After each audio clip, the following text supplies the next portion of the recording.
Appleblossom the Possum by Holly Goldberg Sloan. Chapter 15. Appleblossom opens her eyes. She is alive, but in a daze. Where is she? She tries hard to make the world stop spinning as she realizes she is inside a monster house. The little possum's whole body freezes. What will become of her now? Will the large people attack? Will the dog rip her into pieces?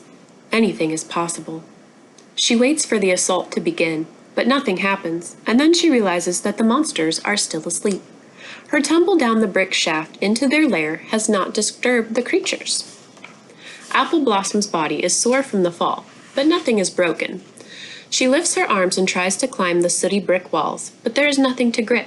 No amount of effort will get her up the smooth sides. Appleblossom turns back to look inside the monster house. She can see all kinds of objects in the shadowy space. Soft-looking nests where the people sit when they stare at their magic light box. It is now also asleep. She is afraid of that box, and she wants to stay as far away as possible.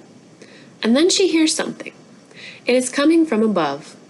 "Appleblossom, are you okay down there? It's Antonio and Amlet." They are up on the roof shouting down to her. Appleblossom wants to answer, but she is afraid that if she makes noise, she will wake the people, or worse, the dog. Who knows what would happen then? She closes her eyes and forces herself not to panic. Isn't that what Mama Possum has said? Don't panic when you have stage fright. Well, where is Mama now? What would Mama Possum do in this situation? How should she act? They never rehearse being trapped in a monster house.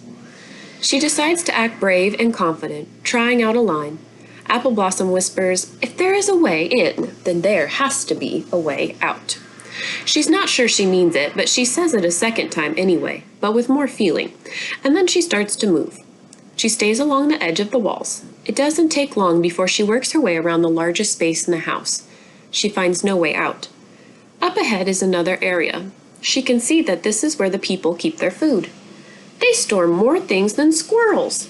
Is it possible that the light boxes are telling the monsters to be hoarders? It certainly looks like that. High above on the ledges, she sees cartons that her nose tell her contain edible things. She spots apples in a bowl, and they are not rotten. She sees bananas, and they are yellow and full, not brown with empty skins. She smells coffee and chocolate and bread and crackers and nuts. And then her nose twitches as it detects something more overpowering than the smell of cinnamon and pepper and olive oil. She smells a dog. And then she sees him. But he's in a trap. There is a huge cage in the corner of this hoarding area. It is a square with a metal front, and inside is the beast known as Columbo. His eyes are shut. He is asleep. It is a miracle. And then the worst possible thing happens. The monster's snout starts moving up and down. Something bad is about to happen. Appleblossom can feel it, and the dog confirms her suspicion when he opens his eyes and stares right at her. Appleblossom takes off running.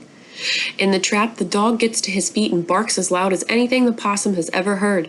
The noise is angry and so frightening. But then a light goes on in another part of the house, and Appleblossom hears the sound of the people moving. And somehow that is even scarier than the villainous dog. Stay tuned for Appleblossom the Possum, Chapter 16.